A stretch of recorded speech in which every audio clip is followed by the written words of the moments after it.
हमारी बढ़ती जनसंख्या, हमारी आबादी हमारे लिए एक वरदान तो है, लेकिन यह वरदान बहुत जल्द अभिशाप में तब्दील होने जा रही है। इस पर करेंगे विस्तृत चर्चा, लेकिन उसके पहले 10 बड़ी खबरें। प्रायोजक पतंजलि केश कांति, बालों का हेल्थ इंश्योरेंस, बालों का झड़ना, सफेद होना, रूसी आदि समस्याओं का समाधान। सह प्रायोजक मैदा, ट्रांस फैट, कोलेस्ट्रॉल रहित पतंजलि बिस्कुट खाएंगे, हेल्दी इंडिया बनाएंगे। कश्मीर घाटी में ऑपरेशन ऑल आउट की पहली बड़ी कामयाबी मिली है। बारामूला अब पूरी तरह से आतंक मुक्त हो चुका है। अब बारामूला जिले में एक भी जिंदा आतंकवादी नहीं बचा है। राज्य के डीजीपी दिलबाग सिंह ने दावा किया है कि बुधवार को यहां 3 आतंकी मारे गए थे, जिसके बाद सुरक्षा बलों की टेरर लिस्ट में शामिल तमाम आतंकवादियों का खात्मा हो चुका है। वहीं जम्मू कश्मीर के कई इलाकों में अभी भी लगातार आतंकी गतिविधियां जारी हैं। दूसरी तरफ सीमा पार से भी फायरिंग जारी है। पुंछ और राजौरी सेक्टर में पाकिस्तान ने आज फिर गोलीबारी की, जिसका भारत की तरफ से करारा जवाब दिया गया। गणतंत्र दिवस के मौके पर राजधानी दिल्ली में सुरक्षा व्यवस्था बेहद कड़ी कर दी गई है। खासकर आईबी के अलर्ट के बाद सभी संवेदनशील जगहों पर जवान मुस्तैद हैं।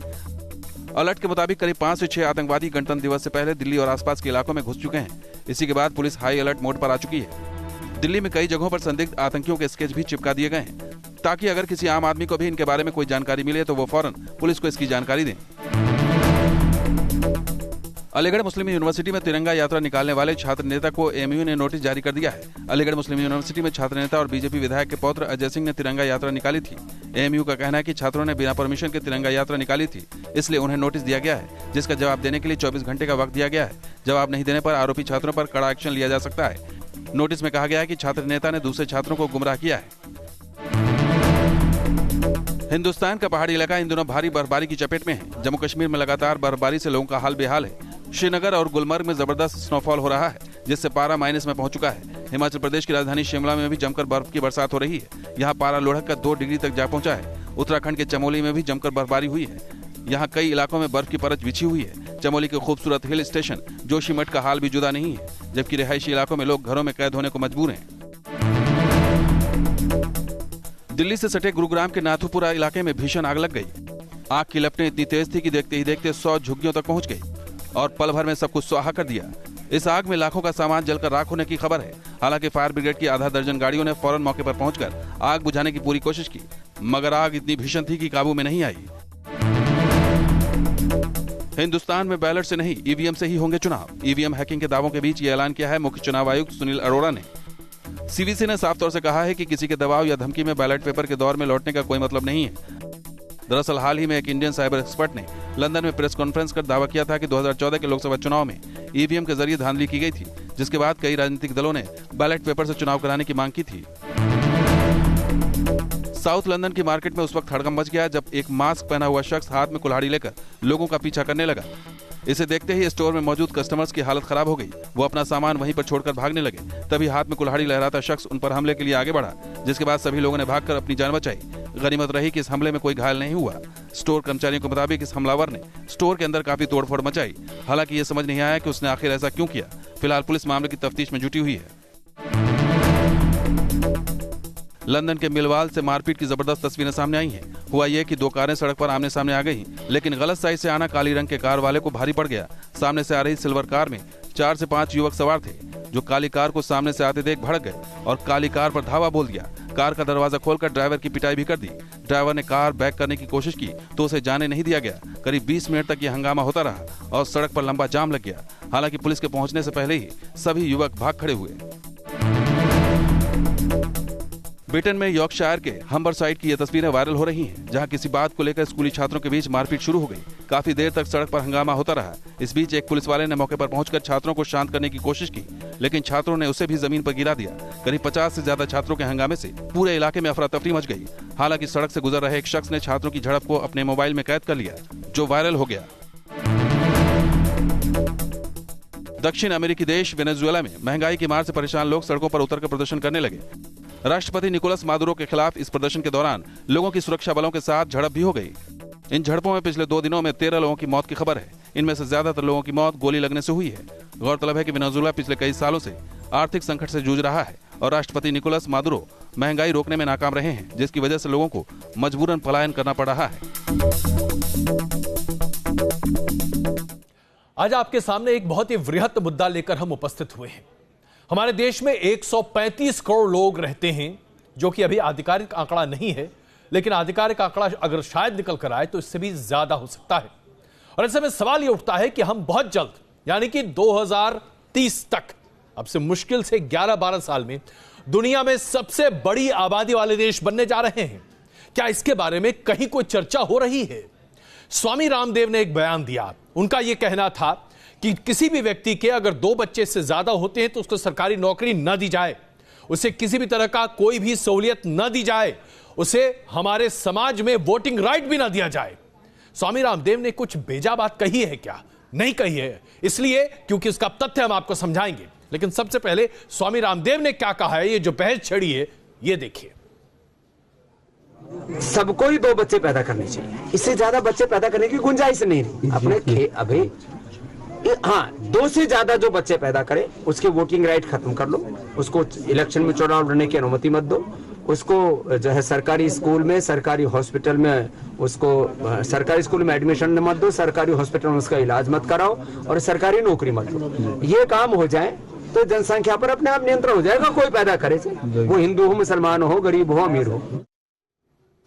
स्वामी रामदेव ने जो बात कही, क्या ये बात आपको वाकई में जायज नहीं लगती? हम दो, हमारे दो का वो कमर्शियल, वो टेलीविजन एड, वो कहां चला गया? वो जो अखबारों में छपा करता था, मैगजीन्स में छपा करता था, अचानक गायब हो गया ना हमारे देश से। ऐसा लगता है जैसे कि हमारी बढ़ती आबादी अब हमारे लिए चिंता का विषय है ही नहीं। हम जरा आपके सामने कुछ आंकड़े प्रस्तुत करना चाहते हैं और फिर आपसे पूछना चाहते हैं, जरा बताइए कि ये आबादी कहां जाएगी? बिहार की जितनी जनसंख्या है, मेक्सिको देश की पूरी आबादी के बराबर है। हमारा एक प्रांत बिहार और उसकी जनसंख्या मेक्सिको के बराबर। मध्य प्रदेश की जनसंख्या ईरान देश की आबादी के बराबर है। आप देखिए, कर्नाटक की जनसंख्या फ्रांस की पूरी आबादी के बराबर है। अब बताइए आप क्या कर सकते हैं? और उत्तर प्रदेश की जनसंख्या तो भगवान बचाए, ब्राजील जो कि 10 सबसे ज्यादा जन आबादी वाला देश माना जाता है, उसकी आबादी के बराबर है सिर्फ उत्तर प्रदेश की हमारी जनसंख्या। ऐसे में आज हम आपके सामने कुछ बुनियादी सवाल रखना चाहते हैं, और ये कि हमारे देश में जनसंख्या नीति पर एक राय क्यों नहीं है? सभी राजनीतिक दल इस मुद्दे पर चर्चा कर एक राय और एक नीति क्यों नहीं बनाते? जनसंख्या नीति पर हमारे देश में कानून बनाने में क्या व्यवधान है, क्या दिक्कत है? हम क्यों नहीं जनसंख्या नियंत्रण पर जरा सी भी बात करते हैं? सियासी दल, सभी राजनीतिक दल जनसंख्या नियंत्रण पर बातचीत करने में क्यों बगले झांकने लगते हैं? क्यों ऐसा लगता है जैसे कि उनका वोट बैंक उनसे खिसक जाएगा? क्यों नहीं पूरा देश 2 बच्चों का फॉर्मूला अपनाता? अधिकतम 2 बच्चे, उसके आगे बच्चे नहीं। ये करने पर क्या आपत्ति है? जनसंख्या को जो लोग धर्म से जोड़कर कहते हैं और कहते हैं कि बच्चे भगवान की देन है, अल्लाह की देन है, इनसे बुरा कोई हमारे देश के लिए हो सकता है क्या? क्या जनसंख्या को धर्म से जोड़ना अपने आप में सही है? जनसंख्या का जो विस्फोट हो रहा है, इसके लिए जिम्मेदार कौन है? क्या ये तमाम हम नागरिक जिम्मेदार नहीं है? इस बढ़ती आबादी को आप कैसे संभालेंगे? जहां पर सीमित साधन है, जहां पर खाना नहीं है, रहने के लिए जगह नहीं है, पीने के लिए पानी नहीं है, सांस लेने के लिए हवा नहीं है, वहां इस बढ़ती आबादी को लेकर हम क्या कर रहे हैं? क्या हम अपराधी तत्वों को ज्यादा पैदा नहीं कर रहे? क्या हम पूरे समाज में संघर्ष पैदा नहीं कर रहे? क्या हम समाज को तोड़ने की कोशिश नहीं कर रहे? तो आज यह सवाल न्यूज नेशन आपके सामने इसलिए रखना चाहता है क्योंकि हम जानते हैं कि हमारी बढ़ती आबादी हमारे लिए सहूलियत कम, हमारे लिए सबसे बड़ी मुसीबत, सबसे बड़ा विघटन, सबसे बड़ी त्रासदी का मुद्दा है। जिधर देखो उधर बस भीड़ ही भीड़, जिधर नजर घुमाएंगे बस लोगों का हुजूम ही नजर आएगा। रेलवे स्टेशन खचाखच भरा है, बस अड्डे में खड़े होने की जगह नहीं है, अस्पताल मरीजों से भरा हुआ है, पार्क में बैठने की जगह नहीं है, हर तरफ सिर्फ भीड़ ही भीड़ है, हर तरफ सिर्फ लोगों का हुजूम है। यह हिंदुस्तान की वो कड़वी हकीकत है जिससे हर कोई नजरें चुराना चाहता है। ना तो कोई राजनीतिक दल हिंदुस्तान की समस्या के बारे में बात करता है और ना ही किसी की मंशा इस ओर लगती है। जिस रफ्तार से हिंदुस्तान की जनसंख्या में इजाफा हो रहा है, वो आने वाले दिनों में जनसंख्या विस्फोट के खतरे की ओर इशारा करता है। अगले 10 सालों में हिंदुस्तान चीन को जनसंख्या के मामले में पीछे छोड़ देगा। ये बात भी हमारे हुक्मरानों को मालूम है, बावजूद इसके जनसंख्या नीति पर कोई बात नहीं करना चाहता। देश में जनसंख्या नीति पर कानून कब बनेगा ये तो नहीं मालूम, लेकिन सबसे पहले आप योग गुरु स्वामी रामदेव का बढ़ती जनसंख्या पर ये बयान सुनिए। 2 से ज्यादा जो बच्चे पैदा करे उसके वोटिंग राइट खत्म कर लो, उसको इलेक्शन में चुनाव लड़ने की अनुमति मत दो, उसको जो है सरकारी स्कूल में, सरकारी हॉस्पिटल में, उसको सरकारी स्कूल में एडमिशन मत दो, सरकारी हॉस्पिटल में उसका इलाज मत कराओ और सरकारी नौकरी मत दो। ये काम हो जाए तो जनसंख्या पर अपने आप नियंत्रण हो जाएगा। कोई पैदा करे, वो हिंदू हो, मुसलमान हो, गरीब हो, अमीर हो। रामदेव का साफ कहना है कि 2 से ज्यादा बच्चों की इजाजत किसी को नहीं मिलनी चाहिए, और अगर 2 से ज्यादा बच्चे किसी के होते हैं तो उन्हें सरकारी सुविधाओं से वंचित रखा जाना चाहिए। बावजूद इसके रामदेव का ये बयान और उनका फॉर्मूला एक समुदाय को पसंद नहीं आ रहा। जनसंख्या नीति पर सवाल उठाने वालों की नियत पर उंगली उठाने की कोशिश हो रही है। ये तो अल्लाह की नेमत है, वो जिसको जो चाहे दे, लेकिन ऐसी बातें करने से हालात खराब होते हैं। बहरहाल हम तो यही कहेंगे जो कानून बने वो सबके लिए बने। 2 बच्चों की बात करने वालों मैं पूछना चाह रहा हूं इन बाबा लोगों से कि जो इलेक्शन एफिडेविट में लिखते हैं कि मेरी बीवी है और मेरे साथ दिल्ली में नहीं है, इनको रखवाइए ना, इन लोगों को, उनकी बीवियों को भिजाइए, उनकी पत्नियों के लिए बात नहीं करेंगे बाबा लोग। ये क्यों उनकी पत्नी दूर रहे, दिल्ली से दूर रहे, वो आके साथ रहे। भाई ये भी तो देश के लिए जरूरी है। जनसंख्या नीति पर इस तरह की सियासत और बहस कोई पहली बार नहीं है। बढ़ती आबादी पर कई बार सवाल उठे, लेकिन कुछ लोगों ने इस पूरे मामले को धर्म से जोड़कर बहस को हमेशा डिरेल करने की कोशिश की। लेकिन सवाल धर्म का नहीं है, सवाल है हिंदुस्तान का, सवाल है इस मुल्क की तरक्की का, क्योंकि हर किसी को सोचना चाहिए कि जिस अनुपात में देश की जनसंख्या बढ़ती चली जा रही है, अगर उस पर काबू नहीं पाया गया तो एक दिन ऐसी स्थिति आ जाएगी जब हालात बेकाबू होते चले जाएंगे और हर कोई बेबस नजर आएगा। उस दिन ना तो सियासत नजर आएगी और ना ही उस पर राजनीति करने वाले दिखेंगे। Team news nation. बढ़ती जनसंख्या और आबादी पर चिंता हर कोई व्यक्त करता है, लेकिन बड़े ही अफसोस की बात है कि किसी भी राजनीतिक दल ने इसे अपना मुद्दा नहीं बनाया। आप किसी भी राजनीतिक दल के मैनिफेस्टो को पढ़कर देख लीजिए, बढ़ती जनसंख्या के बारे में कोई चर्चा करने को तैयार नहीं है, क्योंकि हर किसी को डर लगता है कि उनका वोट बैंक उनके हाथ से खिसक जाएगा। लेकिन हम जानते हैं कि हमारी बढ़ती आबादी हमारे लिए सबसे बड़ी त्रासदी का मुद्दा है। आप जरा सोचिए, खाने के लिए आज हमारे पास नहीं है, हमारे पास तमाम प्रोटीन और सब्जियां, साग सब्जियां, फल, दूध कुछ नहीं है, हमारे पास रहने के लिए जगह नहीं है, हम जंगलों में घुस-घुस कर रह रहे हैं क्योंकि हमारी आबादी इतनी बढ़ चुकी है। उसके साथ साथ हमारे पास संसाधन नहीं है, इतने सारे लोगों के रोजगार पैदा करने के लिए हमारे पास न ही कोई संसाधन है, न ही कहीं विकल्प है। फिर हम कर क्या रहे हैं? और उसके बाद भी कुछ ऐसे लोग हैं जो बढ़ती आबादी को, जनसंख्या को धर्म से जोड़ देते हैं और कहते हैं कि धर्म में अनुमति नहीं देता। भाई धर्म में कहां यह बात लिखी गई है कि आप अपनी आबादी बढ़ाते चले जाइए बेहिसाब से? किस धर्म की किताब में यह लिखा हुआ है? जाहिर सी बात है यह सब कुछ दुष्प्रचार है। आइए अब आपको जरा कुछ आंकड़े दिखाते हैं जो प्रस्तुत करेगी एक ऐसी तस्वीर जिसके लिए आपको वाकई में सोचना चाहिए। आजादी के वक्त जब जनगणना हुई 1951 में, उस समय हमारे देश में तकरीबन 34 करोड़ हिंदुस्तानी थे, जिसमें 30 करोड़ हिंदू और 3 करोड़ मुसलमान थे। और साल दर साल यह आंकड़ा बढ़ते बढ़ते जब 2011 में जनगणना हुई थी, आइए उसका अगला प्लेट आपको दिखाएं, तो 2011 में जब जनगणना हुई उस वक्त देखिए हिंदुओं की आबादी 3 गुना बढ़ी।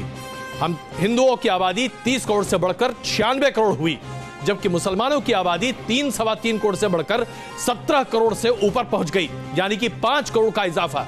और यही बताता है कि किस तरीके से स्थितियां बदली हैं। उसके साथ साथ आप देखिए जो 2 जनगणना हुई 2001 में और 2011 में, उसी में आबादी किस तरीके से हिंदू और मुसलमानों की बढ़ी है हिंदुस्तान में, जो अपने आप में बहुत बड़ा एक सूचकांक है। हिंदुओं की आबादी 2001 में 82 करोड़ के आसपास थी, जो कि 80% जनता थी। मुसलमानों की आबादी 14 करोड़ के आसपास थी, जो कि 13% आबादी के हिस्सा थी। लेकिन 2011 में यही देखिए कितना बढ़ता है। 10 साल के अंतराल में हिंदुओं की आबादी में दरअसल घटने को देखने को मिला, जबकि मुसलमानों की आबादी लगातार बढ़ती रही है। और यही बात लगातार कई ऐसे संगठन हैं जो सामने रखते रहे हैं, और जैसे ही इस बात को सामने रखा जाता है, कहा जाता है कि वो हिंदूवादी संगठन है।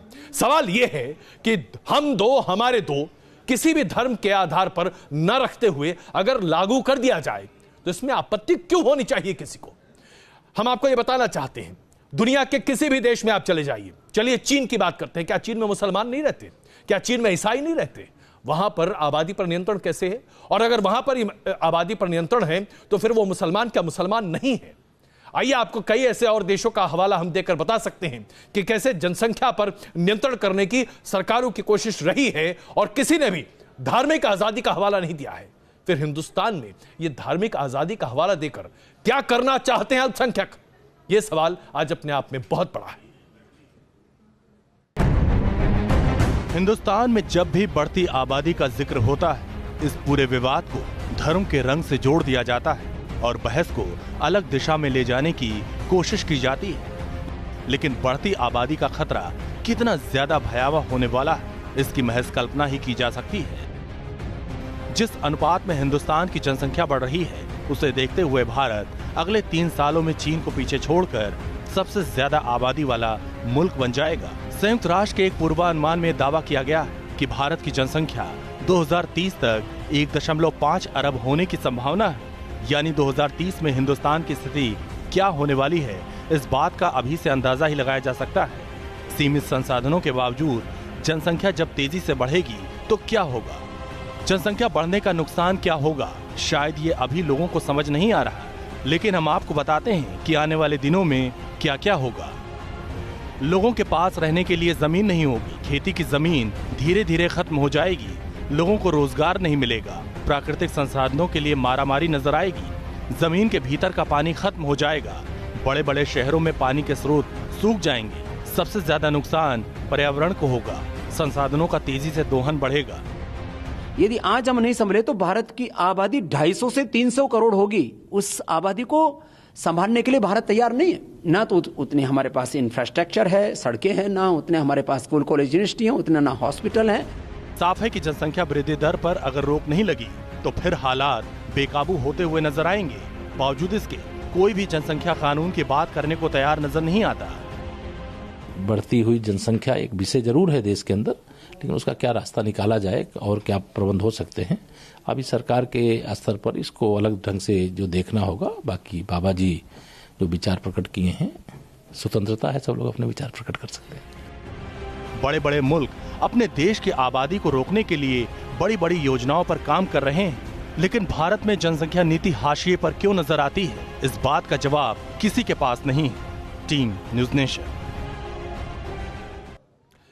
इसमें कोई शक नहीं है कि कई संगठन आज हिंदुस्तान में हैं जो जब बढ़ती जनसंख्या पर अपनी चिंता जरूर जाहिर करते हैं, लेकिन जैसे ही बातें शुरू होती हैं उसे धार्मिक रंग दे दिया जाता है। और यह सवाल आज हम आपके सामने उठाना इसलिए मुनासिब समझ रहे हैं, क्यों यह कहा जाता है कि अमुक धर्म में बच्चा पैदा करना जरूरी है, और वो इसलिए क्योंकि बच्चा दरअसल ऊपर वाले की देन है। क्या वाकई में बच्चा ऊपर वाले की देन है? हम सब वयस्क हम सब बड़े अच्छे तरीके से जानते हैं कि बच्चे ऊपर वाले की देन जरूर हैं, लेकिन उसमें माता पिता की सहभागिता बहुत आवश्यक है। माता पिता न चाहें तो बच्चे नहीं होंगे। 2 बच्चे क्या काफी नहीं है जो हमें 10, 15, 3, 4, 5 बच्चे चाहिए? किस लिए चाहिए इतने बच्चे? आप क्या अपने बच्चों को अच्छी परवरिश दे सकते हैं अगर आपके पास 2 से ज्यादा बच्चे हैं तो? 2 बच्चे क्या अपने आप में काफी नहीं है आपके परिवार, आपके खानदान, आपकी तमाम चीजों को लेकर आगे चलने के लिए? फिर क्यों जबरदस्ती की जाती है? और यही जबरदस्ती दरअसल आज प्रदर्शित करती है एक ऐसी कुंठित और बहुत ही संकीर्ण मानसिकता जो कि धर्म से जोड़कर अपने आप को बचाने की कोशिश करते हैं। और ये लोग देश के समर्थक नहीं हैं, ये दरअसल देश विरोधी हैं, देशद्रोही हैं। बच्चे जो है वो आदमी के भगवान की देन है। हिंदुस्तान को आजाद हुए 70 साल जरूर हो गए, लेकिन ये सोच नहीं बदली। सवाल किसी मजहब या जाति का नहीं है, बल्कि सवाल हिंदुस्तान का है। भारत जनसंख्या विस्फोट के कगार पर खड़ा है, बावजूद इसके कई लोग अपनी ही दलील देते हैं। हालांकि ये भी सच है कि वक्त के साथ सोच भी बदली है। लोग 2 बच्चों की थ्योरी को मानने भी लगे हैं। मुस्लिम समाज में एक बड़ा समाज ऐसा भी है जो 2 बच्चों की थ्योरी का खुलकर समर्थन करता है। हम तो ये कहते हैं कि कानून बने तो सबके लिए बने। बच्चे पैदा करने का इल्ज़ाम मुसलमानों पर लगाते हैं लोग कि बच्चे मुसलमान ज़्यादा पैदा करते हैं। ऐसा नहीं है। जो आपने सेंसस देखा होगा तो सेंसस में कहीं भी ऐसा नहीं आता कि मुसलमानों के बच्चे ज्यादा हों। दुनिया के मुल्क जनसंख्या नीति पर काम कर रहे हैं। मुस्लिम देशों में भी अब हम दो हमारे दो की नीति को अपनाया जा रहा है। यही नहीं, पाकिस्तान में भी सरकार ने 2 बच्चों की नीति को बढ़ावा देने का फैसला किया है। चीन ने भी अब 2 बच्चों को लेकर जनसंख्या नीति को लेकर कानून बनाया, तो इस फैसले को लागू कराने के लिए उसने सख्ती दिखाई और चीन में इसका असर भी दिखा। हिंदुस्तान एक धर्मनिरपेक्ष मुल्क है। यहाँ हर किसी को अपना धर्म मानने की आजादी है, लेकिन बात बात पर धर्म की दुहाई देकर हर छोटी छोटी बात का बतंगड़ बनाना मानो आजकल का फैशन बन गया है। कभी 3 तलाक पर धर्म की दुहाई देकर विवाद को आगे बढ़ाने की कोशिश होती है, तो कभी धर्म के नाम पर आबादी की बहस पर बवाल खड़ा करने की कोशिश नजर आती है। Team news nation. Aligarh Muslim Vishwavidyalaya AMU अपने आप में सुर्खियां बना ही लेता है, और वो इसलिए क्योंकि अगर कोई विवाद न भी हो तो वहां पर विवाद खड़ा कर दिया जाता है। कुछ छात्र अलीगढ़ मुस्लिम विश्वविद्यालय में तिरंगा यात्रा निकाल रहे थे। उसके बाद उन छात्रों पर कार्रवाई करने की बात अलीगढ़ मुस्लिम विश्वविद्यालय के प्रशासन ने की, और वजह यह कि इस तरह की तिरंगा यात्रा से सांप्रदायिक भावनाओं को भड़काया जाएगा। जरा यह बताइए कि हमारे देश में तिरंगा यात्रा निकालना क्या अपने आप में देश विरोधी कदम है? क्या इससे सांप्रदायिक हिंसा बढ़ती है? अलीगढ़ मुस्लिम विश्वविद्यालय में अगर तिरंगा यात्रा निकलती है तो क्या यह अपने आप में देश विरोधी है? हालांकि प्रशासन का यह कहना अपने जगह पर सही है कि तिरंगा यात्रा निकालने वालों ने अनुमति नहीं ली थी, लेकिन क्या तिरंगा यात्रा पर सवाल खड़े किए जा सकते हैं?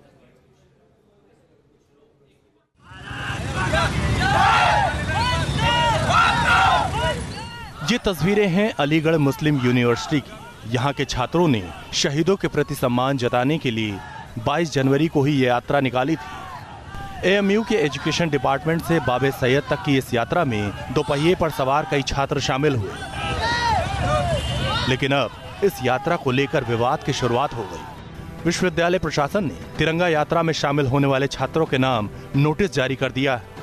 नोटिस के जवाब में छात्रों ने विश्वविद्यालय प्रशासन को अपना जवाब दे दिया है। इन छात्रों का दावा है कि उन्हें विश्वविद्यालय प्रशासन सिर्फ इसलिए निशाना बना रहा है क्योंकि तिरंगा यात्रा के दौरान उन्होंने भारत माता की जय और वंदे मातरम के नारे लगाए थे। देखिए, नोटिस इसलिए मिला क्योंकि हम लोगों ने तिरंगा यात्रा निकाली, तो तिरंगा यात्रा में हमने भारत माता की जय और वंदे मातरम के नारे लगाए।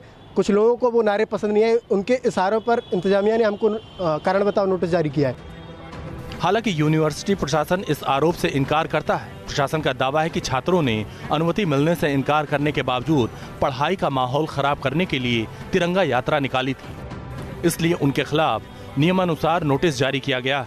परमिशन ली जाती है, परमिशन हमने उन्हें मना कर दी। परमिशन किस चीज़ की लेना चाहते थे वो उन्होंने लिखा, हमने उसे रिजेक्ट कर दी। अब उन्होंने परमिशन के बगैर जब निकाला तो हमने उन्हें शोकाज इसलिए दिया कि आप क्लासेस डिस्टर्बेंस करना चाहते थे, माहौल ख़राब इसमें करना चाहते थे ताकि डिस्टर्बेंस हो, दूसरे लड़के क्लासेस से बाहर आ जाएं।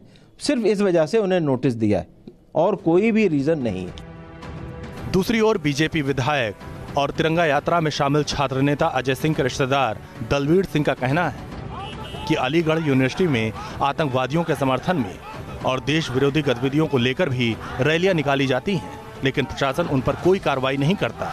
लेकिन शहीदों के सम्मान में निकाली जाने वाली रैली के बाद छात्रों को नोटिस दिया जा रहा है। और रैली निकाली है तो कोई बड़ा काम तो किया नहीं उन्होंने। इस तरह के यात्राएं तो वहाँ हर तीसरे दिन निकलती हैं। झगड़ा ईरान इराक में होता है, वहाँ यात्राएं निकालते हैं। वहाँ ये अफजल गुरु को सजा होती है, यहाँ यात्रा निकालते हैं। संविधान की प्रतियां फाड़ी जाती हैं।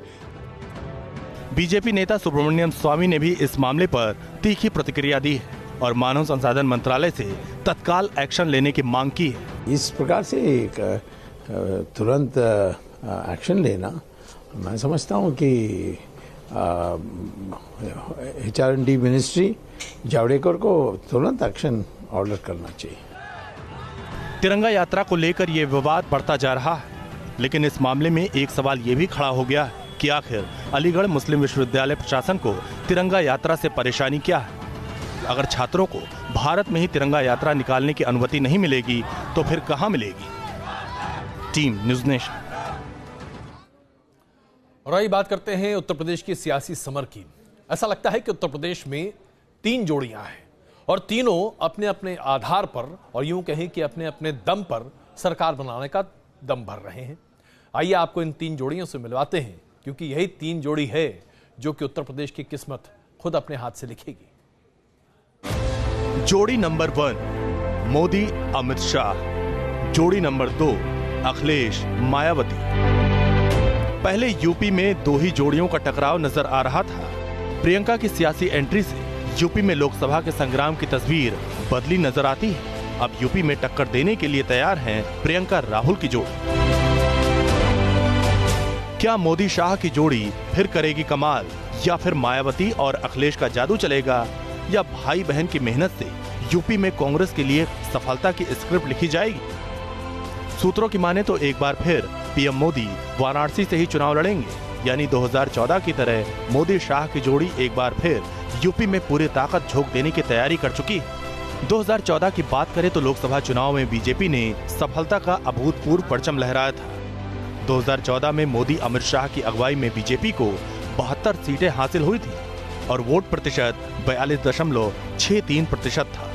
उस वक्त बीजेपी के इर्द गिर्द कोई नहीं था, लेकिन 2019 में समीकरण बदल चुके हैं। समाजवादी पार्टी, बहुजन समाज पार्टी और आरएलडी 2019 का चुनाव साथ मिलकर लड़ रहे हैं। यूपी के उपचुनाव में गठबंधन की ताकत सब देख चुके हैं। अगर 2014 के चुनाव को पैमाना माना जाए तो एसपी के 22.35% वोट, बीएसपी के 19.77% वोट और आरएलडी के 0.3% वोट को मिला दिया जाए तो तीनों पार्टियों को 42.25% वोट मिलते हैं। गठबंधन बीजेपी को कड़ी टक्कर देने की स्थिति में है, लेकिन प्रियंका के एंट्री के बाद सिर्फ महागठबंधन और बीजेपी का मुकाबला होगा या फिर कांग्रेस के रूप में त्रिकोणीय मुकाबला होगा। 2014 में कांग्रेस ने यूपी में सबसे खराब प्रदर्शन किया था। महज 2 सीटों पर सिमट गई थी कांग्रेस, लेकिन कांग्रेस के लिए अच्छी बात यह रही कि शहरी इलाकों में कांग्रेस को ठीक ठाक वोट मिले थे। एक आंकड़े के मुताबिक 2014 के चुनाव में बीजेपी को 55% वोट मिले, वहीं कांग्रेस को 20%, बीएसपी को 14 और एसपी को महज 7% वोट हासिल हुआ था। कांग्रेस के लिए पॉजिटिव बात यह है कि 2014 में जहां बीजेपी को सवर्णों का औसतन 70% वोट हासिल हुआ, वहीं सवर्ण मतदाता की दूसरी पसंद कांग्रेस रही। कांग्रेस को भरोसा है कि प्रियंका राहुल की मेहनत का असर जरूर दिखेगा। जनता को संदेश किया है। प्रियंका गांधी जी का एक अपना व्यक्तित्व है, आकर्षण है। कांग्रेस का तो वो हिस्सा रही है, कांग्रेस परिवार की सदस्य हैं, कोई नई बात नहीं, पर उनको एक औपचारिक भूमिका दी गई है कांग्रेस अध्यक्ष राहुल गांधी जी के द्वारा। कार्यकर्ताओं की ये इच्छा भी थी, मांग भी रही कि इनको आना चाहिए। अब ये फैसला हो गया है, इससे उत्साह बढ़ेगा। कुल मिलाकर यूपी में टक्कर जोरदार है। जो जोड़ी हिट होगी उसके लिए दिल्ली का रास्ता आसान हो जाएगा। Team news nation.